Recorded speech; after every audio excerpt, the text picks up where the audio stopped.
Have you ever wished you could unlock new career opportunities with just a simple conversation? Well, you might just need a coffee chat.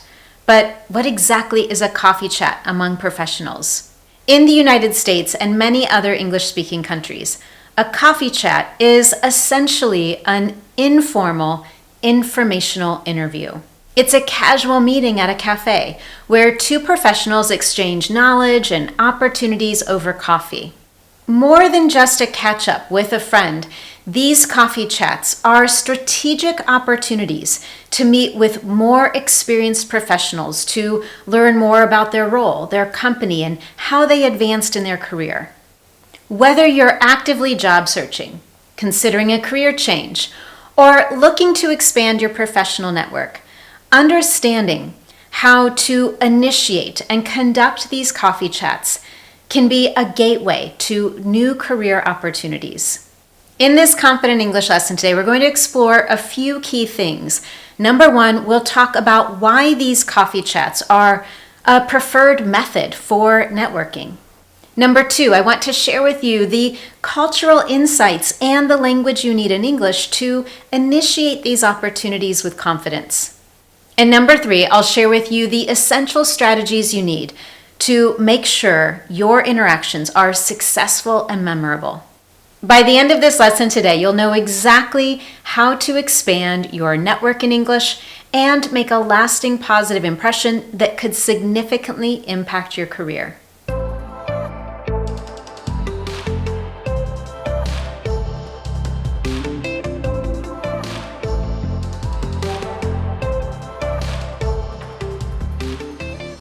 Before we get started, if this is your first time here, welcome. I'm Anne-Marie, an English confidence and fluency coach. Everything I do is designed to help you build the confidence you want for your life and work in English. If you would love to discover years of lessons like this, including lessons on job interview strategies in English and team building or leadership communication, you can find all of that and more over at my Speak Confident English website.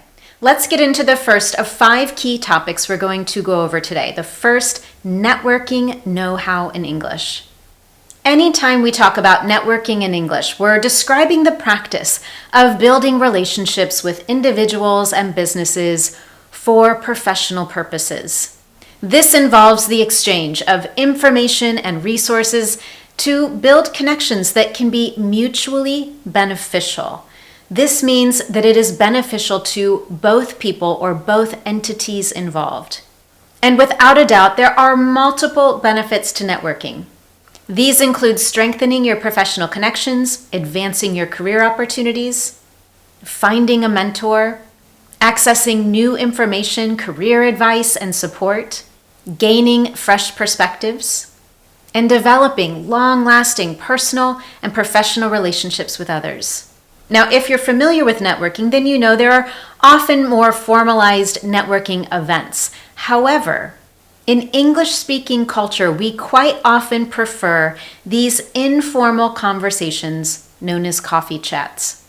Cafes and coffee shops are popular because they're convenient, neutral, and casual. They also encourage a limited time commitment. Before we get into the language you'll need to initiate and conduct these coffee chats in English, I want to talk about the expectations in English-speaking culture. There are 4 unspoken rules you need to know about. These include professionalism and tact, reciprocity, casual yet conclusive meetings, and follow-up. Let's talk about each one more in depth. So first, professionalism and tact. Even though you'll be meeting someone in an informal setting, such as a coffee shop, there is still a level of professionalism that is expected. This includes punctuality, dressing for the occasion appropriately, and doing research in advance on the person you'll be speaking to and their background or business. Moreover, it's important to be tactful in how you approach sensitive topics, such as potential job opportunities. To be tactful means knowing what to say at the right time. And the key here is to focus first on building a rapport or a level of trust with someone before going in and asking for something from them. And this leads me to the second unspoken rule, reciprocity. Networking isn't just about what you can gain from someone else. It's also about what you can offer to them.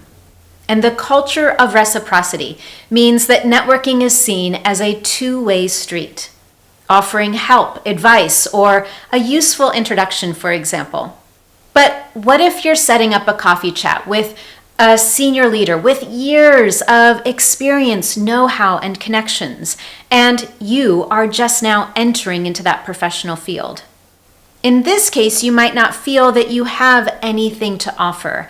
So rather than focusing on reciprocity, you can focus on being in receiver mode. This means that during the conversation, you are focused more on asking questions and listening as opposed to speaking. You're there to learn from your contact. Our third unspoken rule is casual yet conclusive meetings.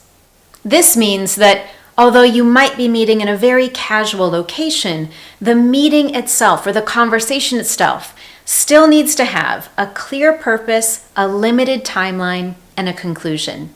You can always start with just a bit of kind or polite small talk and then quickly move into more substantive topics. Lastly, follow up. This is critical and expected. When someone gives you the gift of their time, following up with a thank you email, opportunity to connect on LinkedIn, or sending them an article that perhaps you discussed are all good practices to get into. Following up not only shows appreciation, but it also helps to maintain the connection that you've just started to build. We're going to be talking about follow-up a little bit more in a moment, but first I want to go to the next section, initiating contact. How exactly do you invite someone to a coffee chat? First, you have to consider your relationship with the person you want to connect with. Is this a warm or a cold contact? A warm contact is someone you already know. You might not have a close relationship with them, but you've previously met. If, for example, you send an email to them, they'll know who you are. Think of friends, old colleagues, former classmates, extended family, or peers in your industry. A cold contact, on the other hand, is someone you don't know, you've never met. In this case, there has been no trust established yet. They don't know anything about who you are, what your skill set might be. As a result, you'll need a way to grab their attention and make a good impression. Once you've determined the kind of relationship you have with this individual, then you can think about how to approach or initiate the contact. Let's start with a few ways that you can do this with a warm contact. When reaching out via email or social media like LinkedIn, it's important to have warmth and purpose. In other words, your message needs to be personalized and clear. This could include reminiscing about a shared experience or tapping into a shared interest. Either way, the approach is a reminder of your rapport and it helps to eliminate any awkwardness. Here are 3 quick examples of sentences you might use to initially establish or remind someone of the rapport you've had.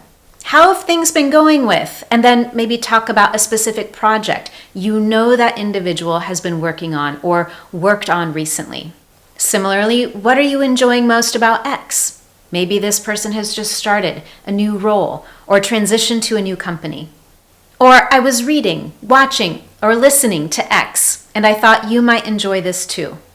Once you've established that initial rapport, you can then introduce the request. And here are a few quick examples. I was wondering if, I'd love to, would you mind if, or what do you think about? Could we? Is there any chance you might? And I'm looking for advice on.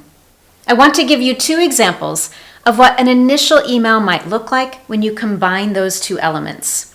Example number 1, it was great seeing you at. I'd love to catch up over coffee and hear more about your current projects. And number 2, I really enjoyed our conversation last time on, could we meet for a coffee sometime soon to continue the discussion? Now, before we move on to how to initiate with a cold contact, I want to share a quick note. If you would love to get more examples of what an initial email might look like, combining this rapport and request, and if you'd like to see a full real-life scenario, I encourage you to visit this precise lesson over at my Speak Confident English website. You'll find more in-depth resources, examples over at that lesson, and I'll share a link to that lesson in the description below the video. And now let's talk about a slightly different approach we use with cold contacts. Before you even send an email, before you reach out, it's important to spend time doing a little bit of research about this particular individual.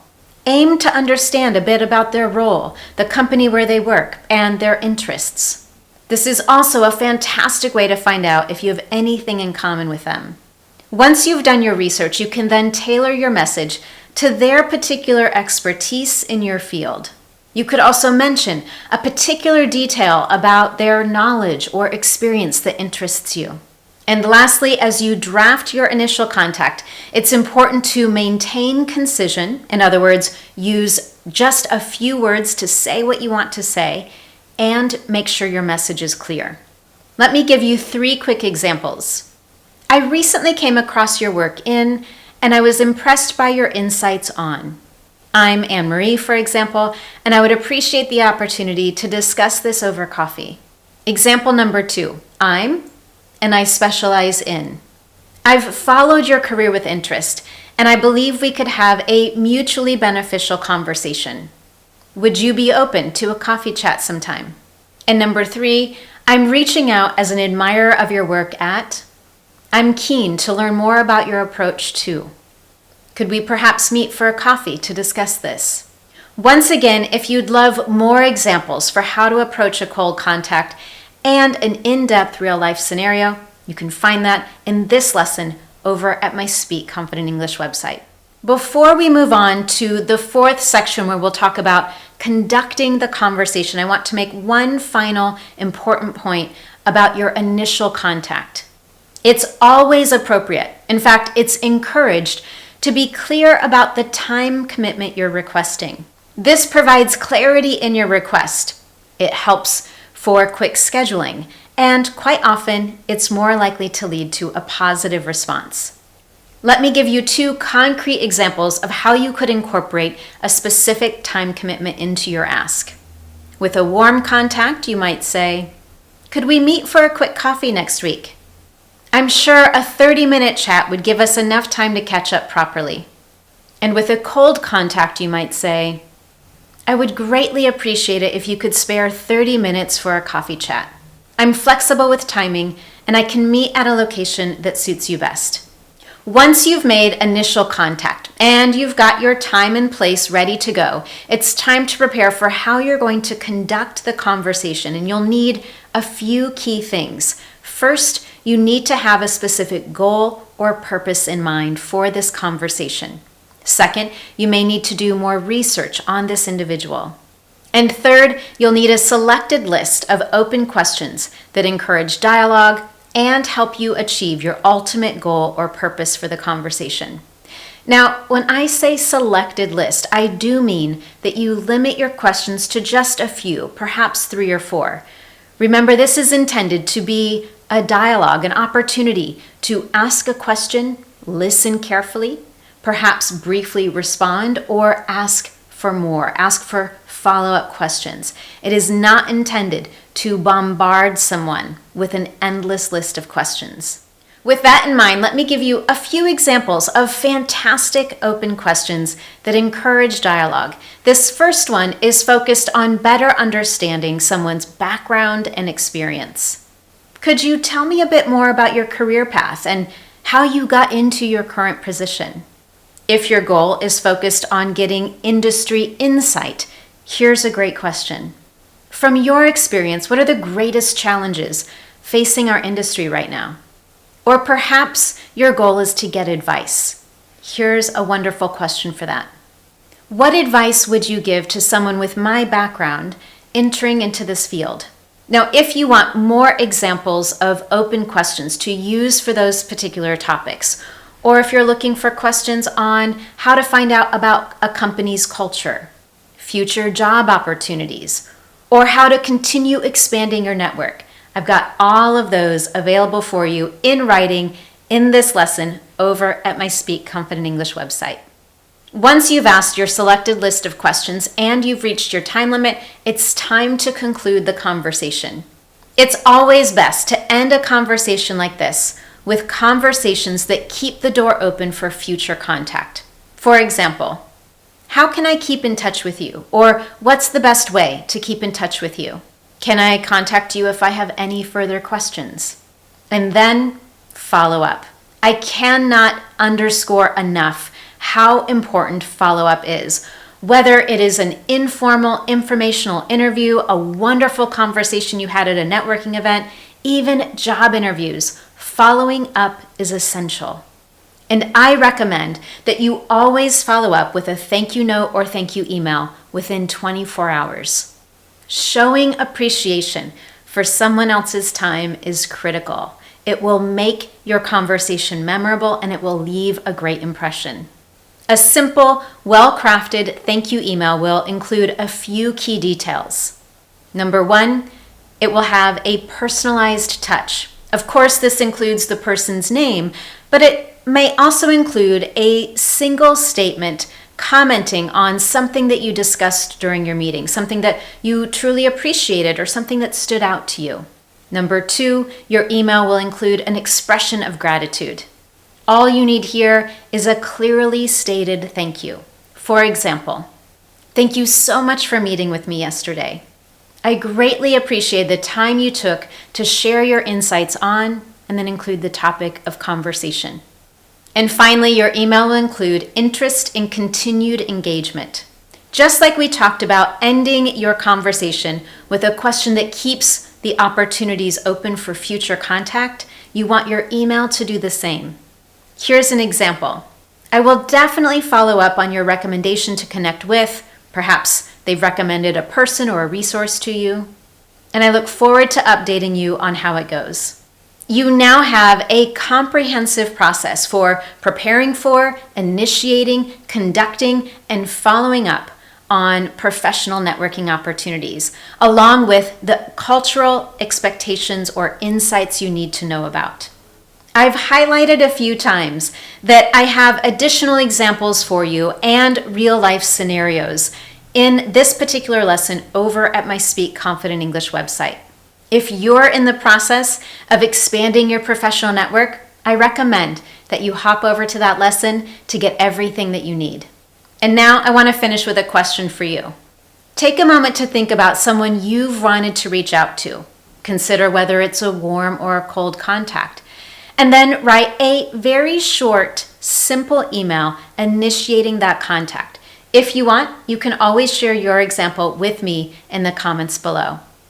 Thank you so much for joining me today. I hope you found this helpful. If you did, I would love to know, and you can tell me in one very simple way. Give this lesson a thumbs up here on YouTube, and while you're at it, subscribe to my Speak Confident English YouTube channel so you never miss one of my Confident English lessons. Thanks again, and I look forward to seeing you next time.